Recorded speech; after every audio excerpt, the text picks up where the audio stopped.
This episode of The Entrepreneurs on Monocle Radio is brought to you by Hong Kong Science and Technology Parks Corporation.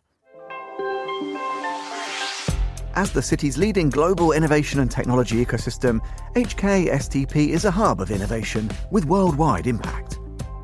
It nurtures the success of 13 unicorns and empowers over 24,000 innovators within its dynamic community of over 2,300 tech ventures from 25 countries. By connecting bold ideas with global opportunities, HKSTP helps shape and facilitate the future through collaboration. Discover what's next in Hong Kong today. Visit hkstp.org to learn more.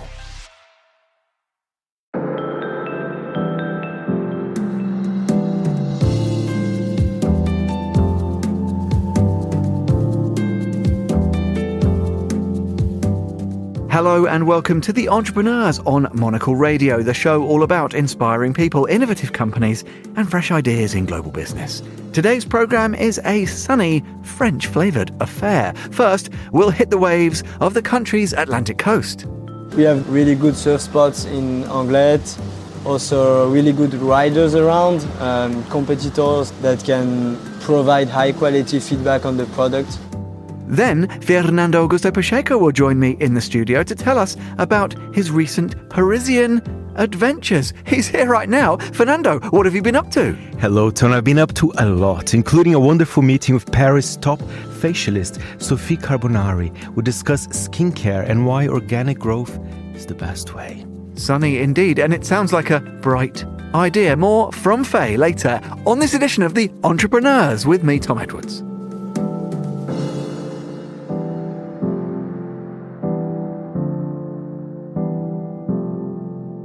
You're listening to The Entrepreneurs. We start today's programme on the beautiful sun-kissed southwestern coast of France, where the surf is up, and so is a new wave of sustainable surfboard innovation. We sent our correspondent Ian Wiley to Anglet and Biarritz, neighbouring coastal towns in the French Basque Country, to meet two surfers-turned-entrepreneurs who are helping redefine the surfboard industry from the inside out. This stretch of Atlantic coastline, famed for its waves, has long been a hub for surfboard shapers, the craftsmen and women who shape what are known as surfboard blanks. But it's now home to pioneering startups aiming to replace the toxic, petroleum-based polyurethane with which most blanks are made. I've come to Anglet to meet Sylvain Fleury, CEO and co-founder of Wive, at the small factory where he and a team of 10 people 3D print customised surfboards from sugarcane plastic. I have an engineering background, specialised at the end of my degree in sustainability, starting to work on a really corporate environment in sustainability in Paris.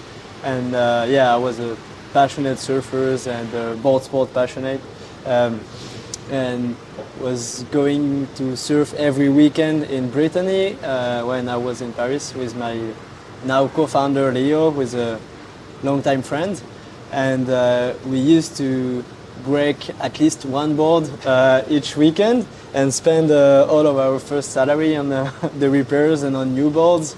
And as we were both engineers, we started to dig into surfboard manufacturing, and we realized that it's been the same for 60 years, mixing polyurethane foam that we shape with fiberglass and resin, really toxic.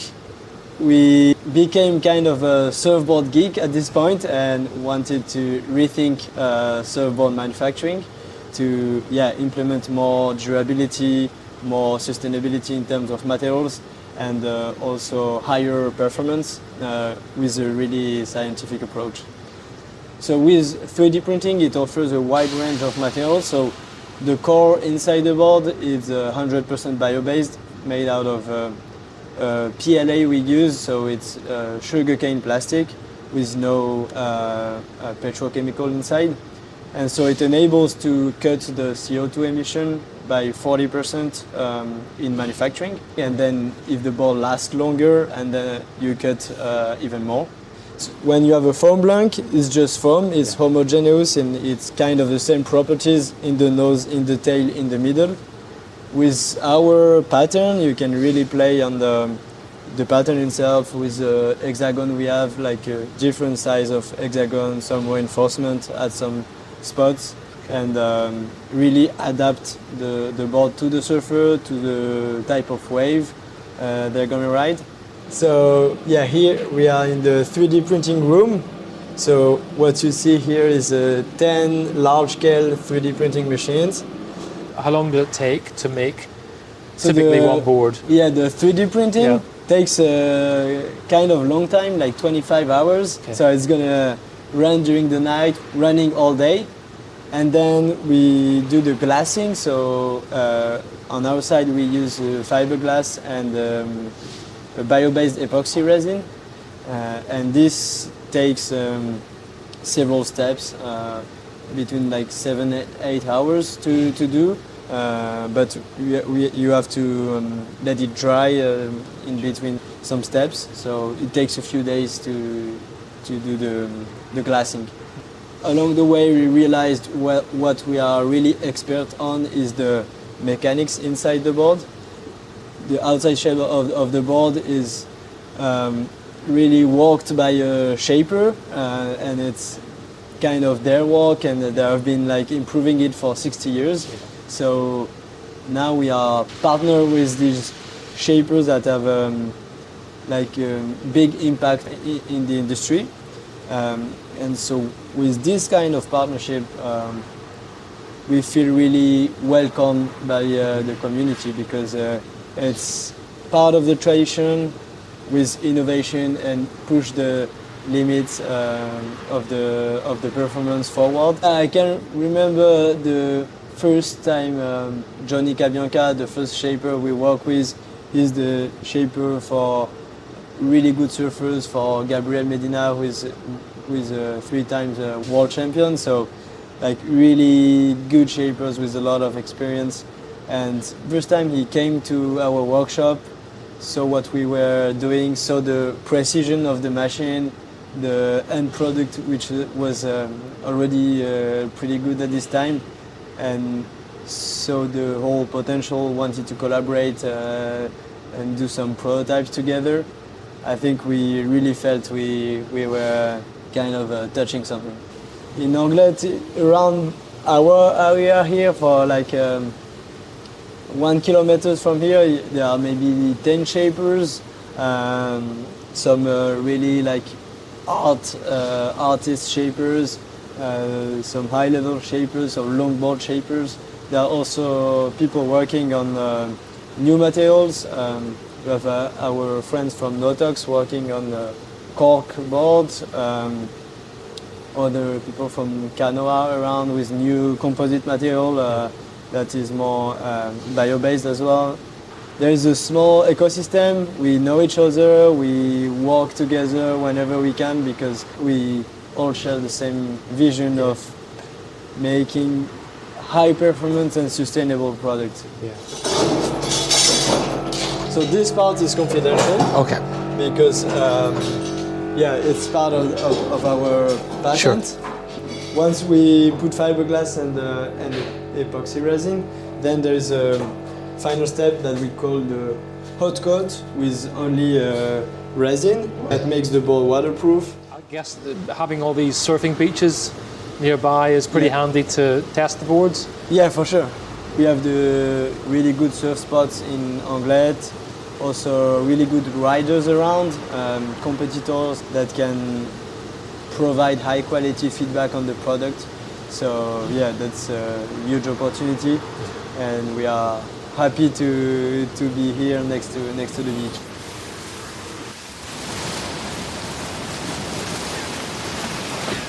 Just a few miles down the coast in Biarritz is Aristide Schoendienst, an architect by training who co-founded Polyola to develop and supply eco-friendly polyurethane foam blanks that are made from recycled materials and are fully recyclable.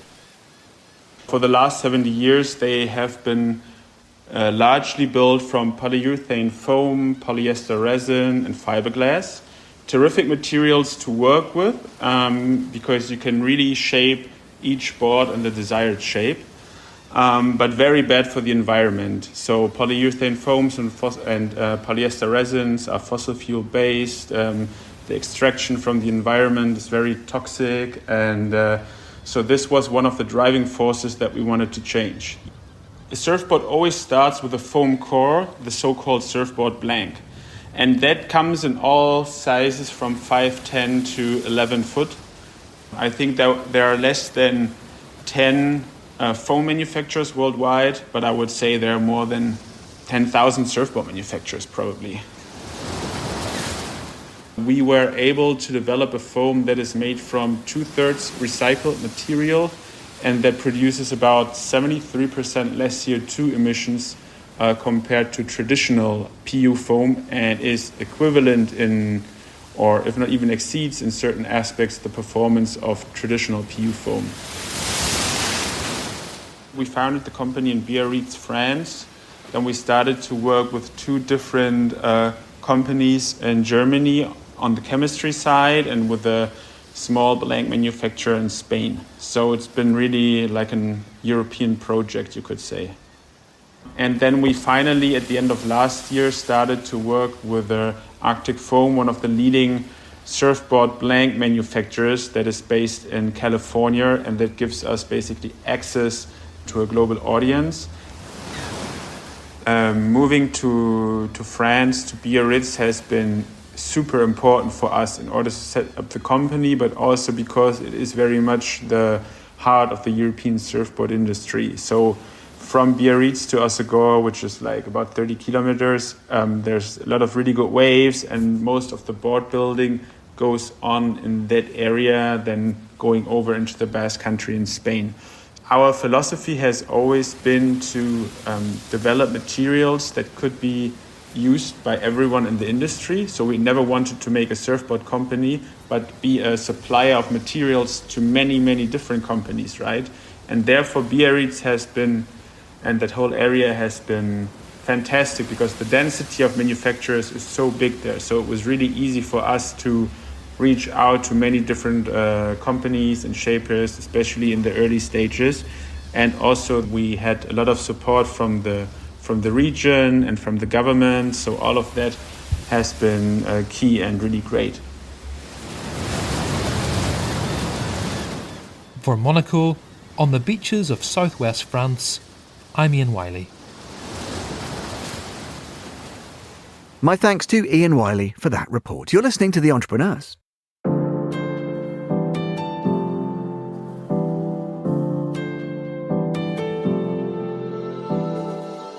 I am delighted to say more sunshine has arrived in the studio right now. I've been joined by Monocle's very own Fernando Augusto Pacheco. Fe, what a treat. Thanks for being on The Entrepreneurs. It's a pleasure, and what an interesting story. You know, Tom, that I love surfing, the idea of surfing. I do not surf, Okay. but I think it's the most magical and beautiful sport.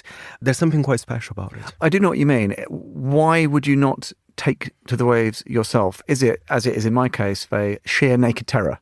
Well, not just terror. I don't think I have the coordination for it. Okay, I might also not a have, problem? Also a big problem. I don't have the elegance for it, but... Oh, Fe, you surprised me. Well, unfortunately, it's a very unfortunate thing, Tom. Okay. Now, listen, surfing, sunshine, France, Monocle's beautiful, sunny Mediterranean newspaper is out.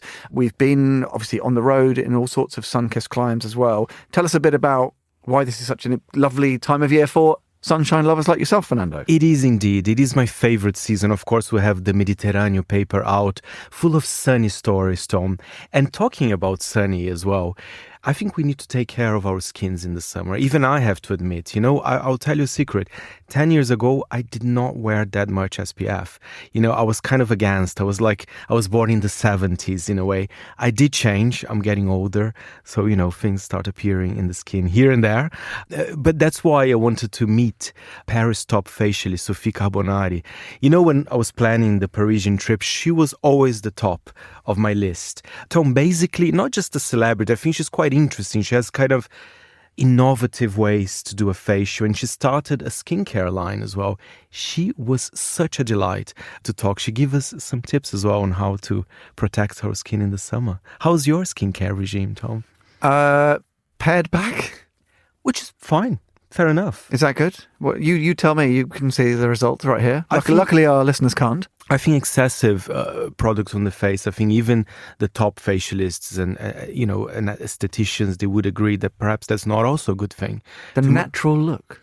The natural look. But you do need certain products, maybe a good serum. Maybe you should arrange a meet of you and Sophie, I think. I probably need. Does she have an emergency number? Okay, well, let's have a listen to you and Sophie in conversation.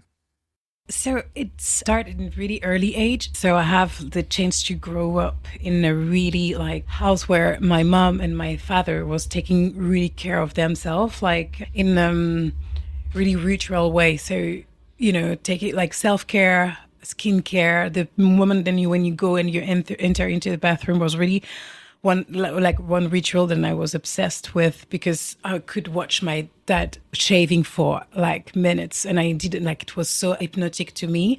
So I create this kind of connection into what is it really to use cosmetics and have this kind of preparation to the word.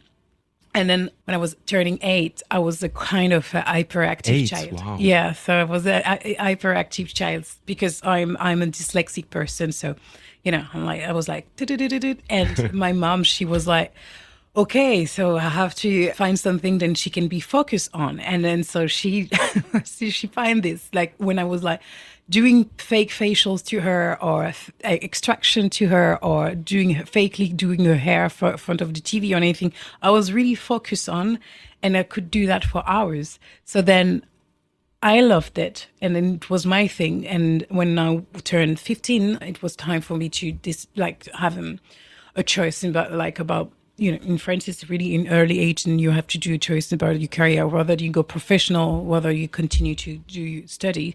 So yeah, my mom, she just said maybe you should go and be an aesthetician. And I didn't want it at the beginning because I was thinking that I was too introvert, which actually, as you can see, it wasn't true.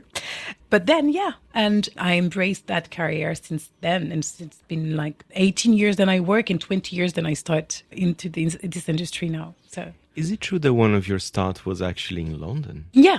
Yeah, so London is a really, really interesting city for me. First of all, I find, and I think everybody who lives there will agree with me, it's really inspirational, really energetically, oriented to push people who just have this, whether it is entrepreneur mind, but a creative mind, to excel. And it's funny because the first time I've been to London, it was for my first 3 days, and I have my first paycheck, which was nothing at that time. And I said, okay, let's go to have a weekend in London. I've been there a weekend, and I knew at that moment I was 19. I said, okay, I will live here one day. And 3 years later, 3 years later, I moved to London because I didn't speak English at that time. And I just thinking I have my salon in Aix-en-Provence, and I closed up because I was not a good entrepreneur. I was really young, not prepared and nothing. Then I say, okay, I close. And now I have to learn. So I closed, and I knew that something will happen if I was speaking English and learn this new language and open my mind to new perspectives. So I moved to London, and so I stayed for over 6 years. Did I hear correctly? You mentioned Provence. Yes. So is that where you grew up? So yes. Not Paris. No, actually. I'm not a Parisian person. I'm proudly from south of France. So yeah, so I was I'm adopted. So I was born in West Africa in Mali. And then I arrived in France when I was 8 months and moved in south of France in a city close to Arles, where there is the beautiful. Yes, exactly. I love it. So I was raised there, really on the middle of nowhere in the countryside. Yeah, so when I was 18, I moved first to Marseille, after Aix-en-Provence, and then I ended up in London. Well, let's talk about what makes you unique as well, because when people think of facials, I think some people have some misconceptions, just someone doing some little things in your face, putting some toners, but you go deep, you have a different technique. Explain to us. Yes, so first of all, I have this, as I said, I have this connection about not simply cosmetic way of my work. So I think what I do is really intimate. It's connected to, first of all, to the human body and to the face. It's really important. And then what I did through this almost 20 years of my career is like, go deep inside and learn how I can learn the language of the skin. That's what I did. And it took me like a lot of time before I knew then that could happen. And so I did like the regular study for like purely aesthetics, but then I have always this affiliation about what is it, then the narrative, then you can bring like learning Ayurvedic techniques, learning techniques from Africa, from South America, from China or Japan. Like there is a different approach of what is it to touching the skin and what is it to be an esthetician and doing beauty in each different country, region of the world. And I really wanted to embrace that level of taking care of the person. And then I wanted to, go deeper. And so I'm kind of a geek. So I just learn all of about skin apothecary product and everything. So I start to mix and match all of the ingredients that I wanted to include in my treatment. So I do my own product. And then after that, with that, I build a certain way of touching the face, then it go deeper into the facial level. And so I come and I unlock tensions who are linked into the meridian. So it's an inside out kind of process. And good enough, it works. It works well, and it lasts longer than a regular facial in terms of result. So that makes me popular. And it's funny, you're saying that you make your own product, and it's true. You now have a line, you have a serum as well. So tell us, which makes sense, because you're really... I can see that you're really interested. Yes. You're geeky, as you rightly said. I love so it. It makes sense that you have the serum. So tell us a bit more about the launch of a product, because that's different to just being a facialist. And you're also own now the line. So the thing is, it's really funny because you see, when the first time I did enter into beauty school, the teacher was asking, introduce yourself and give us an insight about why you do this study. And me, it was it was the beginning of Google and everything. So I'm old. Love that. Beginning of Google. But I knew, when I was saying okay, esthetician and everything. So the name came out was Elena Rubinstein, Elizabeth Arden, all of those persons who shaped the beauty until now. And so I knew then that's what I wanted to do. And when it came to my turn, I say, okay, so I'm Sophie Carbonari. I want to be an esthetician because I want to have my brand and I want to do Elena Rubinstein. And the professor was looking at me and she said, you will be only an esthetician. And I was like, what? Sorry, what does that really mean? I knew what she meant in terms of don't have that much, aspiration of life or anything, because this is one woman and you will not be at that level. I'm not at that level yet. But what I wanted to do, it's going my way, creating my own philosophy and, protocol and aspiration and being inspirational for others. And then that's what I created it. And for me, it was not making sense having this, intuitive approach and building something without building the products behind it and not being sure about what you put on the face of the client. So that's how I came into, create my own cosmetics. And this was really something that, it was inside me. I start making my synergy of oils first. And after I say, okay, I can do a mask, and I tried and it works. And then so I improved. Now I'm just I self-invest. So I'm really on the early stage of my brand. But what I'm proud of is I bring something into the market which doesn't exist. It's the serum. And I bring, although a beauty tool, it doesn't exist because I designed it because I felt we need something that works. And it's intuitive and playful on the skin and everything. So that's what I want. I don't want to be another brand. I want to change the full narrative. That's what I want. I was going to ask, so there are plans for expansion for more products, right? Of course, yes. I do. Currently in development? Right now, I'm raising funds for my Series A. So the idea is to be more and more, much more personalized. I really love, what's this new, technology can bring into our kind of random routines, and then I see like my clients using ChatGPT to just generate their own routines and everything. So I like this perspective, and I would love to dig into it and create something. Then it's not like generic, something for each person and related to much more lifestyle rather than a skin type, because we all know that it depends where you live. If you live in the countryside or in the city, it depends on your level of stress and cortisol into your body and everything have an impact. And this new kind of wave of longevity who's just like bloom right now. So that's just the beginning of the blooming side. It's really something that I feel affiliated to, because it kind of, when people start to talk about it, I say to myself, okay, so it's been 10 years, then I say this is happening, guys, but like, good enough. I'm there, I know, and I'm acknowledgeable now, but that was my philosophy. And finally, I have to ask you, because we're in the middle of an European summer. It is very hot, especially in Paris. Do you have any tips related to skin, or do you change what you do depending if it's winter or summer? Of course. Does it have a big change? Yeah. No, it's different. And it's Fashion Week as well. We're quite busy.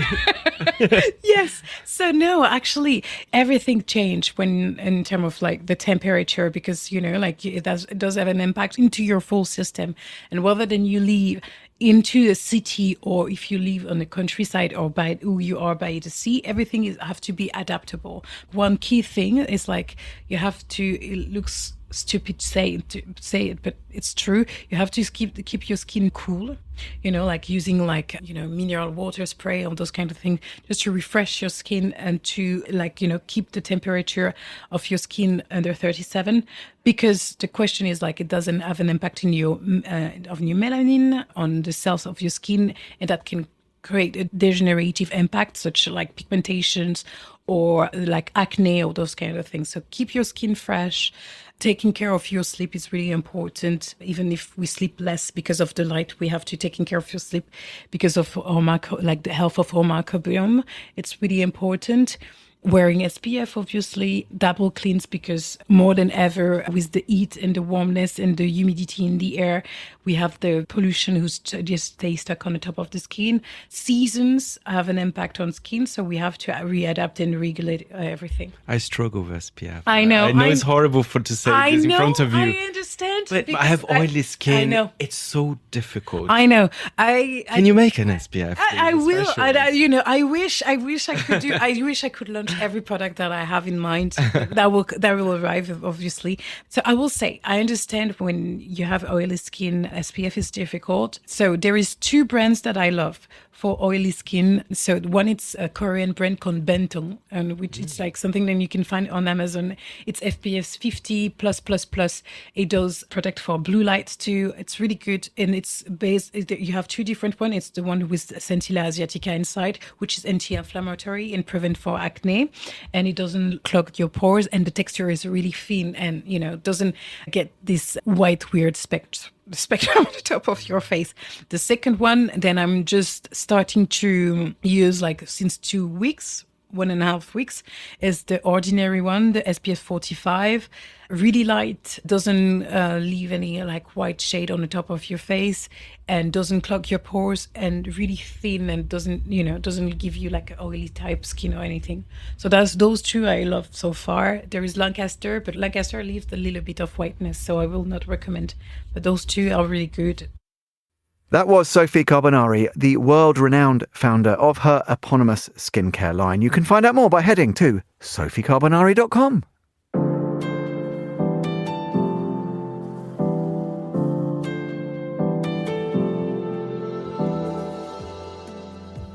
And that is all for this sunshine edition of The Entrepreneurs. We'll be back at the same time next week. The programme's produced by Laura Kramer with audio editing by Jack Dewars. If you'd like to reach Laura and the team, drop her an email on lrk@monocle.com. I'm Tom Edwards. Goodbye, and thanks for listening to The Entrepreneurs.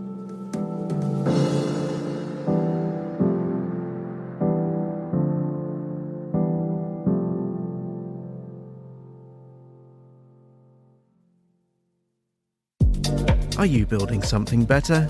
So are we.